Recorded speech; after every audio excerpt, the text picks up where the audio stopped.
Now, honey, Miss Keri baby then came out and spilled the tea, and it's given NDA has expired. Now, I don't know if an NDA was in place, but the way she was talking, it was kind of like, the NDA has expired. I'm gonna say what I'm gonna say, but I'm gonna keep it cute because again, she still didn't trash the people who put her up this. So basically, they were talking about needing a remix to Turn Me On, and she turned her career clean off because this remix took shots at none other than Beyonce. And all of us remember 2009, that was peak Sasha Fierce, baby. We was all out here with our alter egos and all the things. But you basically was like, to the left, and she need to sit down and have some babies. And the fact that Bey has come out and talked about her fertility issues right there, that shit was so fucking diabolical because it's like, you don't know if she was dealing with that shit during that time that you said this. But again, that was peak, Sasha Fierce commercial success. Like, you could not turn nowhere and not see Beyonce's face. But she also took shots at Sierra, about the whole dancing and right. It was a lot. But, she was just like, I was forced to do it. She was like, I didn't write that. Those were not my words. She was like, I did a track or whatever. She said, but that track was leaked. And it's real interesting that the people who put her up to this turned around and worked with Beyonce later on. Now, baby, that shit, like I said, was diabolical right there.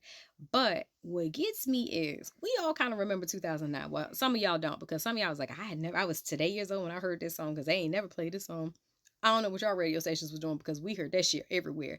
And that shit was just like adding fuel to the fire because I remember when Key Cocola got on BET and started talking about Blue Ivy's hair, it was giving them same vibes. But anyways,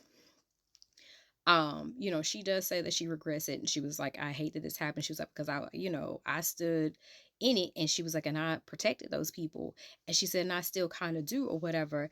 But I kind of remember, and I was like, we was talking to some other people. Y'all remember she kind of stood 10 toes down in that. And I don't know if she thought that she was gonna like blow over or whatever. If she kind of stood in it, was just like, yeah, I kind of said it, because it was like at that point, then you had to just own it. So I don't know if she was just trying to do that or whatever. But then it was just like that shit didn't work either. So you remember she just kind of faded to the background or whatever.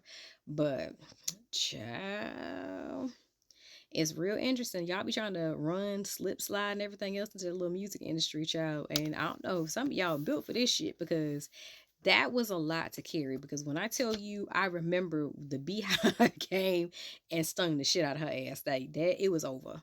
It was like, girl, you was turning me on, and then you turned off your career, and it was like, Keri who? But again, y'all not gonna take from that lady because you can't tell me her pen is not locked and loaded. That lady has given hit after hit after hit after hit. And she's got some acting credits underneath her belt too. Like, I've seen her in a couple of things or whatever. She's not really a bad actor.